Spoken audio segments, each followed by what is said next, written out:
Vamos dar início agora à nossa aula 17, aproveitando que a gente já aprendeu sobre elétrons em cristais no geral.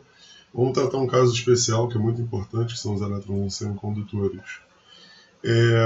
Como já mencionei, semicondutores na verdade são a mesma classe de material que isolantes, mas a gente considera semicondutores isolantes que têm um gap pequeno. Então, isolantes de banda, no geral, não conseguem absorver fótons de uma energia qualquer. Tem que ser uma energia maior do que o seu gap. Né? Então, se passar um fóton com uma energia menor que o gap, o material é transparente, os fótons passam direto. Se esse gap é muito alto, tipo 3.2 eletronvolts, toda a luz visível passa por esse material. Então são os materiais transparentes, né? Quartzo, que é o vidro, né? Diamante, safira, que é o óxido de alumínio. Já materiais com gap um pouco menor podem ter alguma cor, tipicamente, por exemplo, eles podem absorver violeta ou azul e transmitir o vermelho e o verde. Então são materiais que vão ser vermelhos ou esverdeados, dependendo da situação. Agora, se o gap for menor ainda, às vezes pode acontecer de absorver toda a luz visível e só transmitir, na verdade, abaixo do infravermelho. E esse é o caso de semicondutores clássicos, né? Silício, germânio, arsênio de galho. Eles parecem pretos para você. No caso do silício, eu já discuti com vocês, na verdade ele não parece preto, ele parece metálico, porque por conta de estados de superfície. Mas se você fosse capaz de olhar no interior, ele seria preto. Aqui está o coeficiente de absorção, tá? Medido em centímetro a menos 1, para um caso especial, que é o antimoneto de índio. O antimoneto de índio tem um papel interessante na ciência moderna, que é baseado em nanofios de antimoneto de índio, que foi gerado pela primeira vez um férmion de Majorana. Se você quiser procurar mais sobre isso, está tendo muito barulho sobre isso na literatura essa época, que férmions de Majorana são considerados partículas com potencial grande para a computação quântica topológica. E aqui o coeficiente de absorção mostra exatamente isso, né? Quanto maior a energia, você começa a ter uma absorção razoável, mas chega para um certo valor de energia em que a absorção cai bruscamente. E isso quer dizer que o gap desse material deve estar nessa faixa aqui de aproximadamente uns 0,2 eletronvolts. Tá? Talvez um pouco mais, 0,22, 23. Ok. Agora, um conceito importante dos semicondutores é o seguinte: por que semicondutores são uma classe especial? Porque eles têm um gap pequeno o suficiente que você observa um pequeno desequilíbrio, um pequeno desbalanço para fora do estado fundamental dos elétrons aqui, na forma de formação de pares elétron-buraco, por exemplo. A gente vai ver que tem vários fenômenos interessantes devido ao fato desse gap ser um gap de energias razoáveis, né, atingíveis em laboratório. Então, por exemplo, uma coisa que pode acontecer é um fóton com a energia certa chegar e bater aqui e arrancar um elétron da banda de valência e promover ele para a banda de condução. Então, agora ele está no estado excitado, em que você tem um elétron isolado com um comportamento como se fosse de partícula livre, né, desde que a sua massa seja reescalada. A gente já viu isso. Isso aqui dá origem a uma curvatura que faz o elétron se comportar como se tivesse uma massa efetiva diferente da massa no vácuo. E fica para trás essa falta de elétron. Pelo princípio de Pauli, o preenchimento aqui é denso, né, de estados eletrônicos. Essa linha vermelha são todas preenchidas por elétron, de modo que a forma como os elétrons vão evoluir na presença desse novo estado livre pode ser meio complicada. É mais fácil você acompanhar a falta de elétron, esse buraco que foi deixado para trás. A gente chama formalmente isso como buraco. A única diferença é que a gente tem que tomar alguns cuidados, né? Como o buraco é a falta de elétron, ele tem um sinal contrário do elétron, e um buraco andando para frente, na verdade, representa um elétron, a falta de um elétron andando para trás. Então vamos ver matematicamente como é que isso é descrito. Primeiro que essa falta de carga é simplesmente descrita como uma carga positiva, e o elétron e o buraco têm um comportamento meio parecido com o que a gente sabe sobre partículas e antipartículas da física de partículas tradicional, no sentido de que o elétron pode voltar aqui para o seu estado inicial e aniquilar o buraco. Então, essa aniquilação de elétron e buraco, que aqui não são exatamente partícula e antipartícula, porque a princípio, por exemplo, podem ter massas diferentes, né? Essa curvatura pode ser diferente dessa curvatura. Então não tem essa simetria partícula-antipartícula, mas tem essa física de recombinação, e essa recombinação dá origem, por exemplo, a um fóton de mesma energia aqui, que o fóton que gerou o par, originalmente. Então, como eu falei, o que tem de especial nessas partículas é que elas estão nessas extremidades das bandas, e essas extremidades das bandas se comportam de maneira similar ao de partícula livre, desde que você considere que a massa se alterou. Por exemplo, a gente viu no modelo tight binding, em que a gente chamou o hopping de T, e aqui está sendo chamado de J. A gente viu que em torno da extremidade de uma dessas bandas de condução de valência, você tem energias que vão mais ou menos com esse formato. Pode ser pequenas diferenças dependendo do modelo que você está tratando, mas tipicamente elas vão elas se alteram com essa forma aqui, proporcional ao hopping, proporcional ao quadrado do parâmetro de rede e o quadrado do momento cristalino K. E aí, fazendo essa comparação entre a energia do elétron livre e a energia no modelo tight binding, por exemplo, você consegue determinar uma massa efetiva aqui, que obviamente vai ser diferente para diferentes materiais, devido ao fato de que tem essa dependência aqui no acoplamento de tunelamento. Então, está aqui mostrado, foi mostrado energia menos E0, onde E0 seria energia on-site, mas nem está com números aqui, então não importa muito. E mais uma vez aqui o paraelétron buraco formado. Aqui vai ter massas diferentes, repara que a massa então vai ser uma função de qual banda que eu estou olhando. Então vai ter massa diferente para a banda de condução e de valência. Essa aproximação quadrática, na verdade, é meio que geral. Eu fiz no modelo tight binding, mas em geral ela é mais universal e é sempre tal que a energia é dada pela energia no mínimo, esse é mínimo aqui,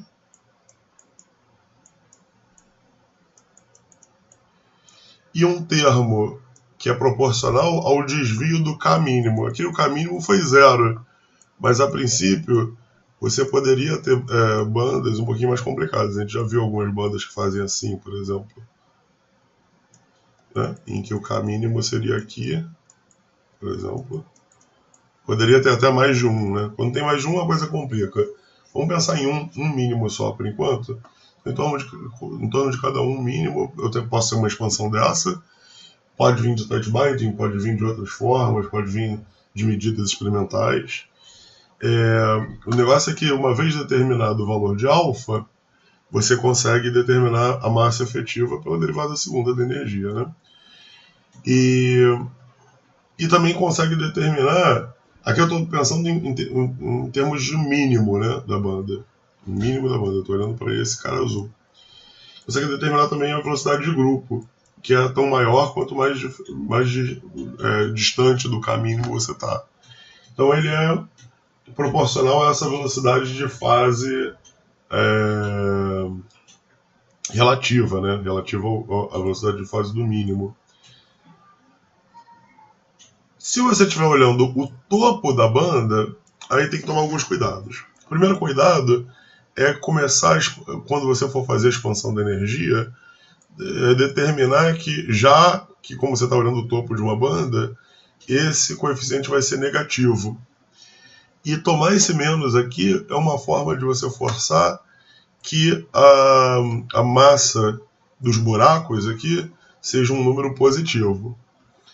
A massa ser um número positivo é só para garantir que você dá uma energia cinética finita para o buraco, custe energia, seja positiva a energia quando aumenta a energia cinética do buraco. Repara que no caso, que no geral, o buraco ganhando energia cinética, ele vai ser uma falta de elétrons mais profundos, né? Então, se você não tomar esse sinal negativo, vai aparecer com um sinal menos, né? Aumentar a energia cinética do buraco. Isso é porque a gente está olhando essa energia só relativa. A energia total do material sobe conforme o buraco vai para a parte mais profunda da banda. Uma forma de pensar isso é pensar em termos da energia de um balão que você está empurrando para baixo d'água, né? Você empurra um balão para baixo d'água, pode parecer que, se você considera que só existe energia potencial gravitacional, você imaginaria que você está indo para estados de menor energia do balão. Mas a água que faz esse balão boiar está preenchendo aqui em cima. Então o sistema todo está aumentando de energia. Então uma forma de descrever isso é em termos de empuxo, que é uma força que o balão sente, que te dá também uma energia potencial. Como medir essa massa efetiva? Então já viu que a massa efetiva é um fator importante. E a técnica mais comum de se medir isso é a ressonância ciclotron. A gente já viu que, sob a ação de um campo elétrico alternado, AC, e um campo magnético, no modelo de Drude, para que o modelo de Drude era para metais, mas eu estou considerando aqui que você tem uma quantidade razoável de elétrons na banda de condução para continuar valendo esse modelo. Quando você junta essas duas coisas, a gente viu que você tem uma condutividade que varia dependendo da frequência do campo AC que você está colocando, e tem um pico. Esse pico aqui era numa frequência que a gente chamou de frequência ciclotron. Então, não é muito difícil de imaginar que pico é esse, desculpa. É a condutividade mesmo ou a resistividade? Eu não me lembro se é condutividade ou resistividade. Você pode voltar lá e ver no seu livro, que tem essa forma. Mas o interessante é o seguinte, que a condição para esse pico é a condição de que a frequência seja tal que case com a frequência do movimento circular, né? Então, se o campo elétrico tiver casado com o movimento circular, é que nem você empurrar uma criança no balanço, né? Se você sempre empurrar quando a criança estiver indo para frente, o movimento vai aumentando, aumentando, aumentando. Então você quer que quando o elétron está nessa parte da sua órbita, o campo elétrico esteja aqui, né? Sempre contrário ao elétron, para empurrar mais ele, e quando ele estiver do outro lado aqui, que o campo elétrico já esteja ao contrário. Então você quer que a taxa de oscilação do campo elétrico case com a taxa de rotação dos elétrons. E a taxa de rotação dos elétrons é essa frequência que aparece no movimento tradicional. Você pode pensar classicamente, mv2 sobre o raio igual a QVB. A velocidade é QBR sobre massa, sendo que raio da órbita é uma coisa que você não mede experimentalmente tão facilmente. Então você pode pensar em termos de frequência. Frequência, que é a velocidade dividida por 2πr, é carga da partícula, que é um elétron, que a gente sabe de tabelada, campo magnético, que foi você que aplicou, você tem controle, e a massa aqui. Então, medindo a resistividade, você estima a frequência ciclotron e, por consequência, a massa. É uma forma de medir massa. Forma mais tradicional. Repara que a gente precisa de uma condição aqui, deixa eu apagar para ficar claro. a gente precisa garantir que, de fato, essa órbita se feche em si mesma antes da partícula colidir, né? Então, essa técnica que eu descrevi agora é muito boa para medir. Isso é chamado de magnetorresistência, né? É muito boa para medir a massa de semicondutores de alta pureza, mas se no meio do caminho, antes de completar um círculo, o elétron bate aqui em alguma impureza e faz um caminho mais difusivo, não vai conseguir medir nada, né? Então essa é uma condição. A outra condição também é que a energia típica desse ciclo, dessa oscilação ciclotron, seja maior do que a escala de temperatura. Por que isso é importante? Porque a energia térmica, se ela dominar sobre a energia associada ao movimento circular, também vai acontecer a mesma coisa. O elétron vai ficar ricocheteando aqui devido ao seu agito térmico. E para massas efetivas típicas e frequências ciclotrons típicas, que tipicamente dá para você atingir máximo, né, que dá para atingir com campo elétrico variável, você tem um campo magnético já razoável. Então você é meio que não é um experimento trivial, é um experimento que se faz já há muitas décadas, mas não é exatamente trivial. É muito difícil de fazer, por exemplo, em metais. Repara então, mais uma vez, eu cheguei a comentar isso já, que remover um elétron com momento H cortado K significa diminuir o momento total do conjunto de elétrons. Então a gente diz que isso corresponde a dizer que o buraco não tem momento H cortado K, momento cristalino, né, se lembrando, e sim momento menos H cortado K. Tá? E isso é importante. Então, de certa forma, o K do buraco é menos K do elétron faltante.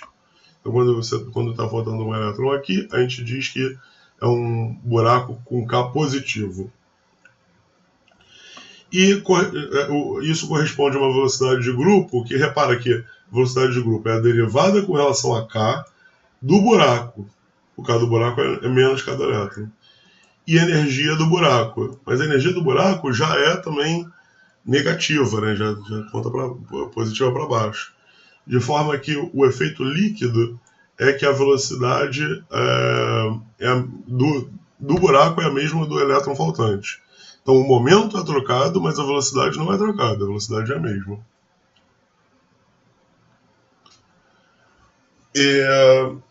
E aí você pode pensar em fazer uma espécie de uma equação de Newton, né? A velocidade aqui, a interpretação é a mesma. A massa aqui que vai entrar é a massa efetiva. E aí, semiclassicamente, essa força aqui você começa a fazer sentido. E, de certa forma, é até uma forma de você definir massa. Você pode dizer que massa é como que o elétron se acelera frente a uma força aplicada. Essa força sendo a força externa, né? Porque, na verdade, essa massa efetiva o elétron ganha a partir das suas forças internas, forças de interação com o cristal, com a rede. Aqui está uma escala típica de massas efetivas. Aqui são massa N e massa P. Massa N a gente vai ver que está associada à banda de condução e aqui a banda de valência. E você vê que na maior parte dos casos as massas são menores comparado com a massa do elétron livre no vácuo, tá? M0 é a massa do elétron livre no vácuo. E esse número costuma ser menor que 1, ou seja, as massas costumam ser menores do que a massa do elétron livre. O único contra-exemplo aqui é a massa dos elétrons no arseneto de alumínio. O arseneto de alumínio tem algumas propriedades esquisitonas.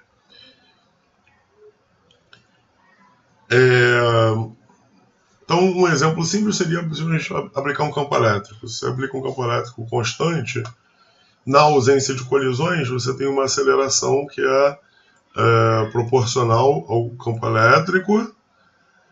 Repara que a aceleração dos elétrons é negativa, menos é massa do elétron. Enquanto a do buraco é mais é massa do buraco. De modo que, sob a ação de um campo elétrico aqui, esse para-elétron-buraco vai o elétron andar para cá e o buraco andar para lá. O resultado líquido é que elétrons andando para a esquerda e buracos andando para a direita é uma corrente total, J, densidade superficial de corrente, que se forma para a direita. De modo que a geração desses pares elétron-buraco dá origem a uma corrente se houver um campo elétrico ali naquele meio. Isso é como é feito células solares, por exemplo. Célula solar, você precisa de um campo elétrico nessa região e a formação de um para-elétron-buraco é feita pela absorção da luz do Sol.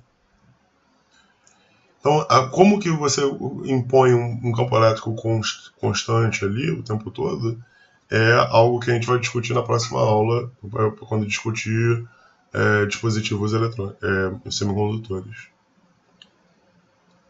Antes, vamos falar um pouquinho sobre dopagem de semicondutores. Eu vou pausar esse vídeo e vou começar no próximo.